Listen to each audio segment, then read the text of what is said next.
Bonjour tout le monde, je vais commencer par la correction de l'exercice numéro 1, série numéro 3, qui consiste à résoudre des systèmes d'équations linéaires. Donc pour cet exercice, j'ai trois systèmes en fait, un premier système, un deuxième avec un paramètre et un troisième système que je vais essayer de résoudre avec vous, avec donc, les différentes méthodes utilisées.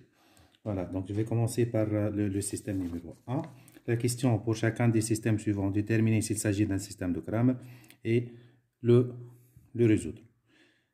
En fait, donc je vais prendre le système numéro 1 et je vais le noter S1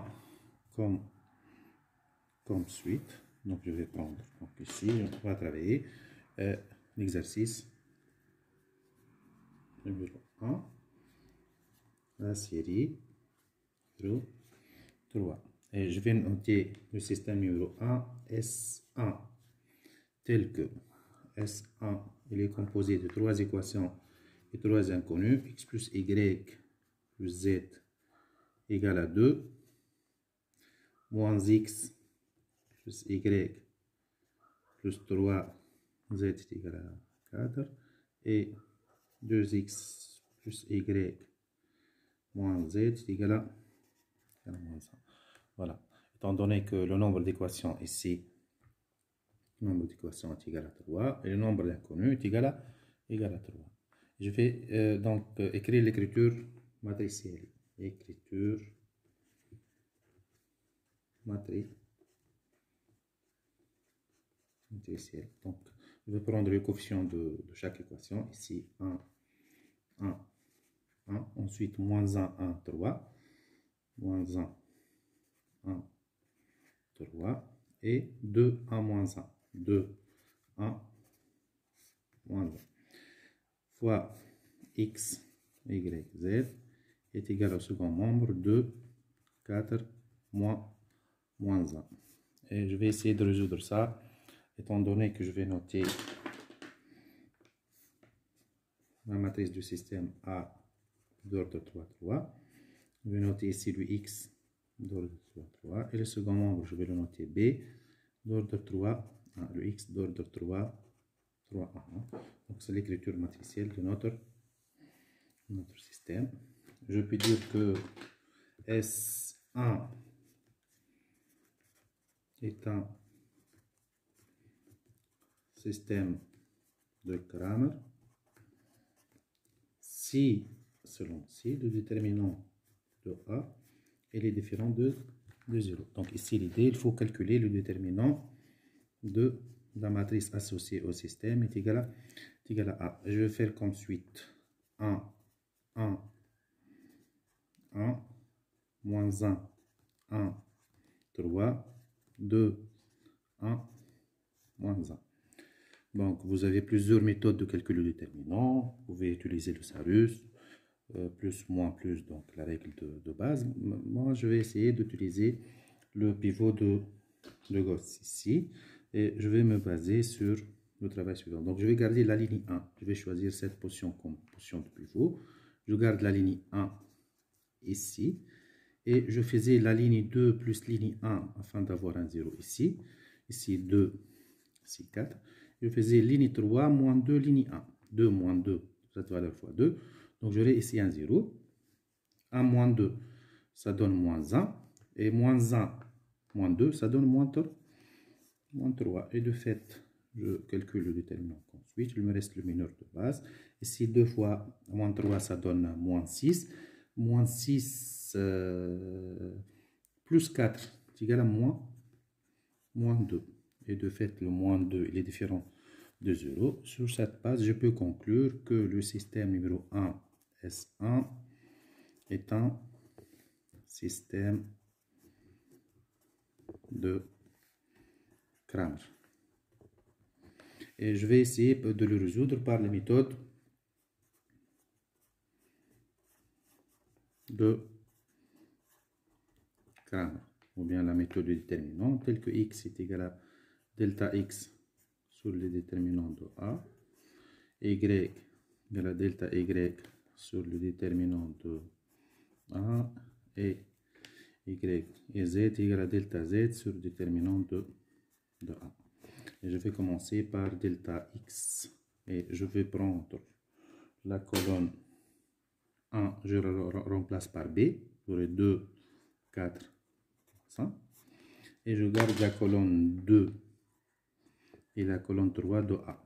Donc je vais garder 1, 1, 1, 1, 3, moins 1. Ok. Et en termes de, bien sûr, ici je vais calculer le déterminant. En termes de déterminant, qu'est-ce que ça va me donner ici? En fait, j'essaie de choisir donc la position de pivot la plus simple. En fait, j'avais ici 1. Donc, je vais garder cette position. J'essaie d'annuler ces deux valeurs-là. Je faisais la colonne 1 plus colonne 2. Je garde la colonne 2 aux colonne 3 plus colonne 2. Comme ça, donc j'aurai un calcul simple en fait. 1, 1, 1. Si je faisais la somme, ici j'aurai un 0, ici j'aurai un 5, ici j'aurai un 3. De même, je ferai la somme colonne 2 plus colonne 3. Ici un 0, ici un 4, ici j'aurai un 2. Voilà. Un position négative donc. Et je vais garder moins fait 3, 2, 5 et 4 égale à quoi? Ici en fait j'aurai 12. 12 moins 10. Ça fait 2, j'avais un signe moins, j'aurai moins 2. Et comme ça, le x est égal à delta x sur le déterminant de A. Et en fait, est égal à moins 2 sur moins 2 est égal à 1. Et comme ça, j'arrive à identifier le x égal à 1.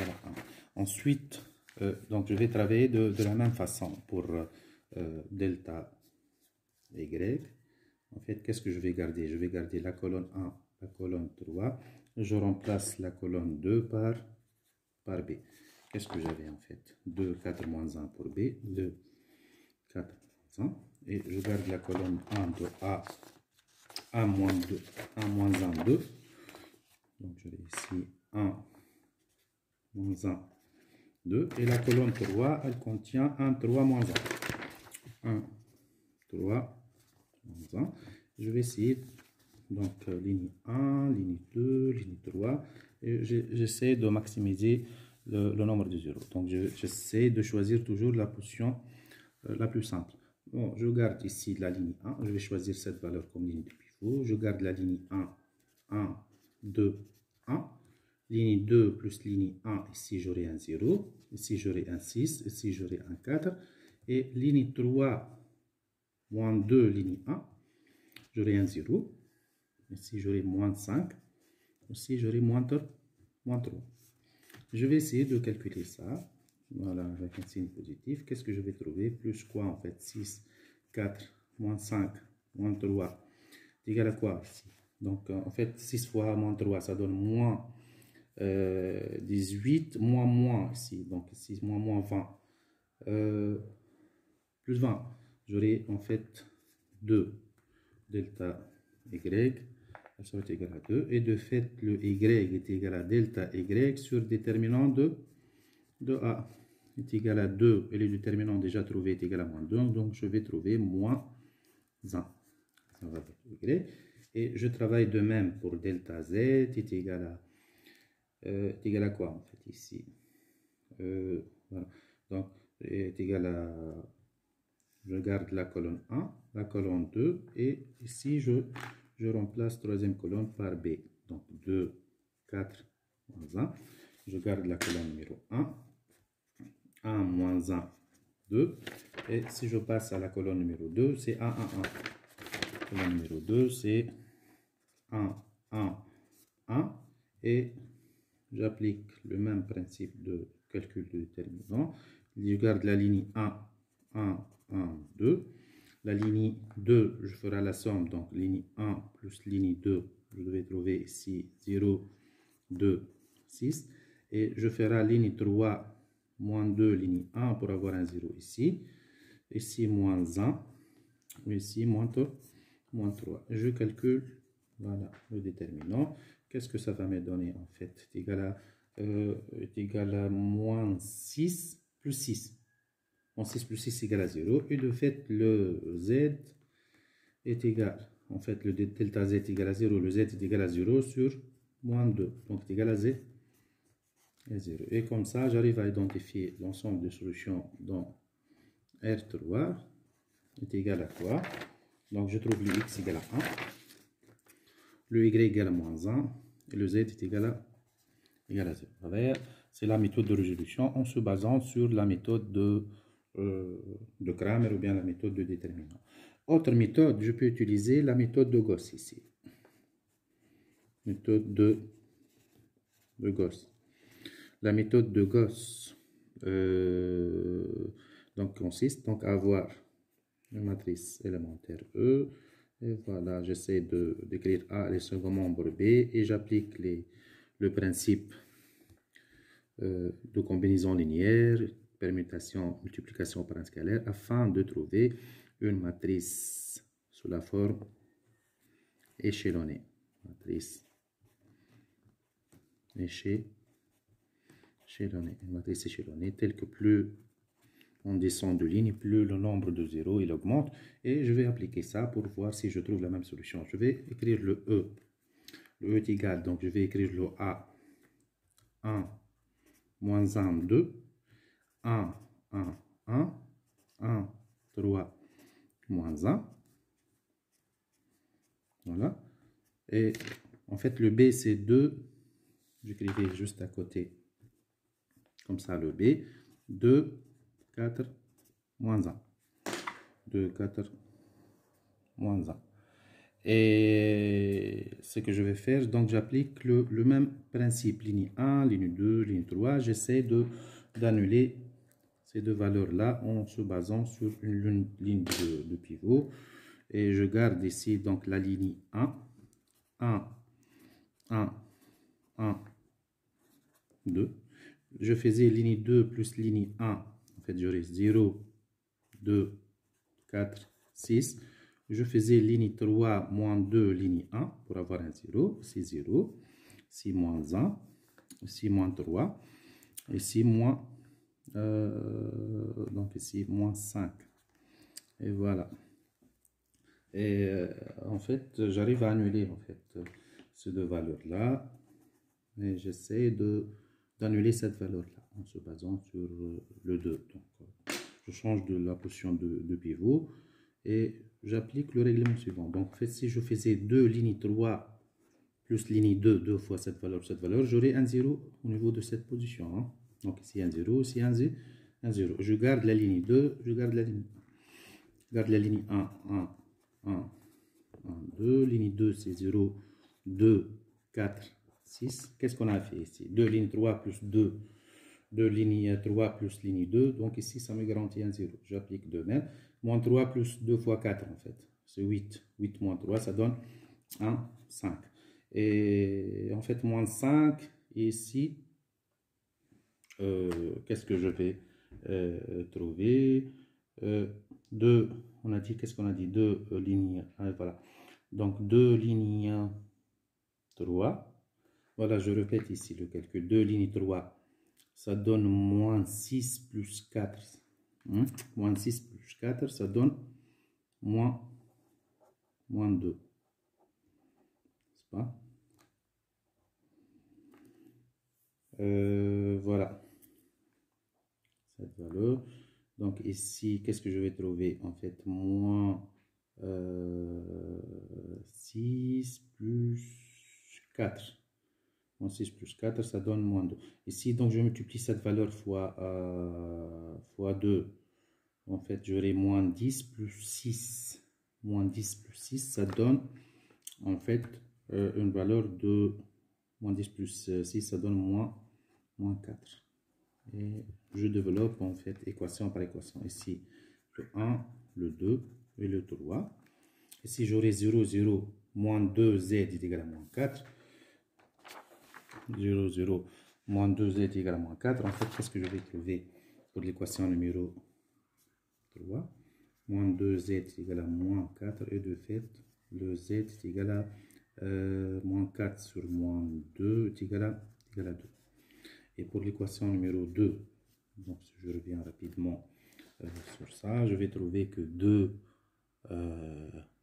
2y plus 4z, 2y plus 4z est égal à 6. Et de fait, le y est égal à 6 moins 4z sur 2 est égal à 6. Et en fait, le z est égal à 2. 6 moins 8 ici. Moins, ça donne moins 2 sur 2 est égal à moins 1. Voilà. Et si je reviens à l'équation numéro 1, qu'est-ce que je vais trouver? L'équation numéro 1, je vais trouver que x plus y plus z égale à 2. X plus y plus z égale à 2. Et de fait, le x égale à quoi? X est égal à 2 moins y moins z est égal à 2 moins. En fait, on a trouvé que le y égale à moins 1, moins 1, autrement c'est plus 1, moins 2. Le x est égal à 1. Voilà, et comme ça, j'arrive à résoudre le système. Je vais trouver la solution ici, R3 est égal à quoi? Le x est égal à combien? Est égal à 1. Ici, moins 1. Et ici, le z est égal à 2. Parce qu'on a trouvé la même solution. Je vais essayer de voir en fait la différence. Ce que je n'ai trouvé le 1, moins 1. Il y avait une différence au niveau de z. Voilà. Je vais essayer de vérifier en fait le delta z ici, puisque on n'a pas trouvé le même résultat. Qu'est-ce qu'on a fait? Ligne 1 plus ligne 2, ici ça donne un 0. Ici ça donne 1, ici ça donne 6, c'est correct. Et ligne 3 moins 2, ligne 1. Donc voilà, ça donne un 0. Donc voilà. Ligne 3 moins 2, ligne 1, ça donne un 0. Ça donne moins 1 aussi. En fait, moins 2, ligne 1, moins 1, moins 2, ligne 1, ça donne moins 5 ici. Voilà, moins 5. Et si je refais le calcul, moins 10 plus 6, moins 10 plus 6, ça donne en fait moins 4. Et j'aurai moins 4 ici sur moins 2. Est égal à moins 4 sur moins 2 est égal à 2. Donc le z est égal à 2. Juste corrige que la valeur de z est égal à 2. Et comme ça, en fait, j'arrive à trouver le même résultat pour les deux méthodes de base, la méthode de Cramer et la méthode de pivot de Gauss. Voilà, donc c'est la première partie de cet exercice qui consiste à résoudre le système. Bon, il s'agit d'un système de Cramer, le résoudre, il n'a pas spécifié la méthode. Moi, j'ai essayé de le résoudre avec différentes méthodes. Voilà, donc juste pour la vidéo suivante, je vais passer au système numéro 2. Étant donné que ce système, il a été noté S1, je vais passer à S2 et S3 pour voir comment on va travailler. Allez, donc, à tout à l'heure pour la vidéo suivante.